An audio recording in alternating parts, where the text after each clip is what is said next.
Welcome back to another video. My name's Anthony, and today we'll be talking about how to use the money budget tool to organize your finances. When you open the spreadsheet, you'll be under the Content tab. This basically explains that this tool provides a better understanding for your contributions, taxes, monthly goals, expenses, budgets, and personal spending. Under the Content section, this will tell you what each tab consists of. Keep in mind that this is not financial advice, and please use this for educational purposes only. The Guide tab relates to the Budget Tool tab. This basically tells you a description of the section, the instructions of how to use it, and then the personal recommendations. This page is for the people that don't want to watch a video, but rather would follow written instructions along in the Budget Tool tab. In the Budget Tool tab, this is where you plug in all of your information. We will start in the top left side of the screen. Please only edit the cells that are in green. Start by putting the current date in cell B4. Go ahead and put your total pre-tax income in cell B7. This can be found on a pay stub under Earnings Before Tax or Gross Pay. A non-taxable contribution is an amount of money you contribute to an account that is not subject to federal income tax at the time of deposit. This reduces your taxable income and can save you money that would otherwise be taxed.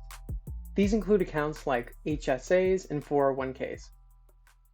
It's recommended to contribute as much as you can to a 401k, especially if the company matches.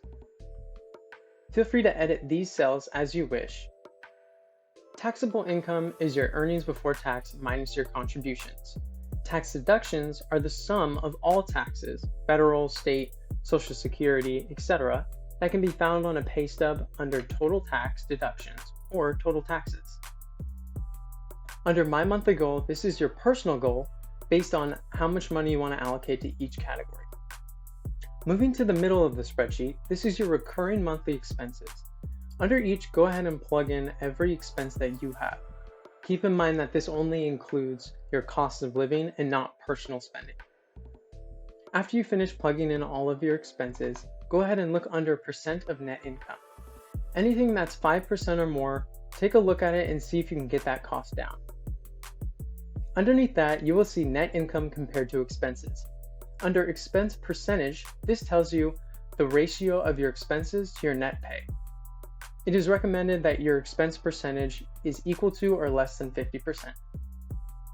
Moving to the top right of the spreadsheet, this is the budget breakdown. This basically tells you how much money you have after your expenses. If this number here is negative, that means that you're spending more on expenses than what you're actually making. This is where you can allocate chunks of money to things like debt repayment, saving, investing, or anything else that you want to set money aside for. Personal spending is the amount of money that you use for fun, or discretionary spending. Underneath in the green area, you will have your categories, the budget, and how much you spent so far. The budget should add up to the amount right here, and should equal 0. To equal 0, that just means you're allocating each dollar and putting it to a name. After you've plugged in your budget and how much you spent so far, in the right side it will tell you how much you have left over or how much you've overspent. Finally, at the bottom, underneath the black line, this pie chart gives you a visual representation of where your money is going. Hopefully this has helped you get a better understanding of your finances. If this has helped you at all, or if you have any questions, leave a thumbs up and leave a comment. Thank you.